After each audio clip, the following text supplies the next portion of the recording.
Today, we're looking at an absolutely defining moment in sports history. I'm talking about the unforgettable men's FIFA World Cup match between Canada and Bosnia and Herzegovina.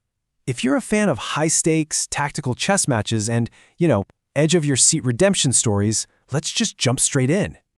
6. Now, that isn't just some random stat. That was a heavy, suffocating ghost haunting the Canadian men's national team as they stepped onto the pitch for this match. 6 consecutive men's FIFA World Cup losses. I mean, just imagine the psychological weight of that history on those players' shoulders. Every pass, every tackle, every single shot carried the massive burden of trying to exorcise that 6-game demon. That's the intense pressure cooker we're walking into today. Okay, let's dive right into this first part. The Dragons strike first. Right from the starting whistle, the energy was just electric. Canada came out super aggressively, with Jonathan David unleashing this sharp left-footed shot in the 17th minute, but it was brilliantly stopped by Nikola Vasilj. But, football is a game of momentum, right? And Bosnia seized theirs just 4 minutes later to completely break the deadlock. It was a perfectly executed set piece. Ivan Bašić delivers a highly accurate corner, Captain Sead Kolašinac expertly flicks it onward, and Jovo Lukić powers the header right into the net. Bam! Just like that, it's 1-0 Bosnia. Now, you might think going down a goal early would completely shatter Canada's confidence, especially given their history. But instead, 10. That is the massive number of corner kicks Canada aggressively earned before halftime. They didn't retreat, they roared back. They pinned Bosnia down and applied wave after wave of offensive pressure. Honestly, 10 corners in a single half is just a staggering indicator of offensive dominance and, well, pure desperation. Here's the thing, though. Pressure doesn't always equal points. The halftime score stubbornly remained 1-0 because the Bosnian defense put on an absolute clinic in resilience. They successfully cleared every single one of those 10 threats.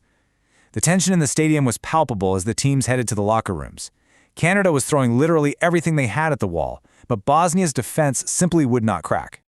That brings us to our next section, the Great Canadian Fightback. The second half whistle blew, and Canada came out looking incredibly determined, desperate to avoid a 7th straight World Cup loss. You could actually feel the urgency increasing with every single tick of the clock.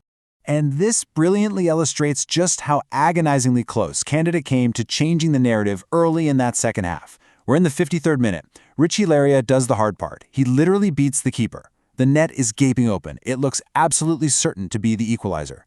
But out of nowhere, Bosnian captain Sead Kolašinac makes a spectacular goal line clearance, deflecting the ball right off the crossbar.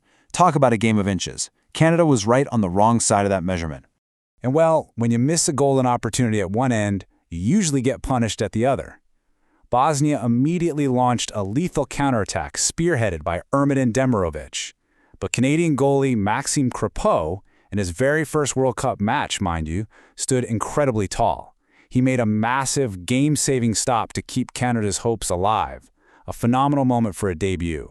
With the game hanging on an absolute knife's edge, we shift our focus from the pitch to the sidelines for Larin to the rescue. We enter the 76th minute, and coach Jesse Marsch has to make a pivotal, game-altering decision. The clock is draining, the pressure is mounting, and he desperately needs to change the entire complexion of the match.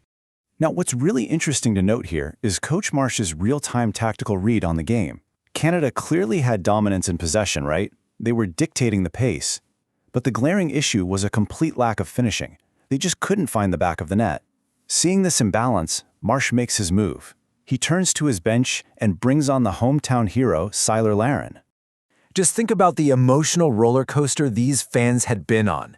The early hope in the 17th minute, quickly dashed in the 21st. Then the utter heartbreak of that goal line clearance in the 53rd. All of that tension, all of that history, was perfectly bottlenecked into what was about to happen next in the 78th minute. Marsch's tactical substitution worked beautifully, and it happened almost instantly. Just 2 minutes after stepping onto the pitch, the sequence unfolds. Promise David threads a sharp, precise pass directly into the box.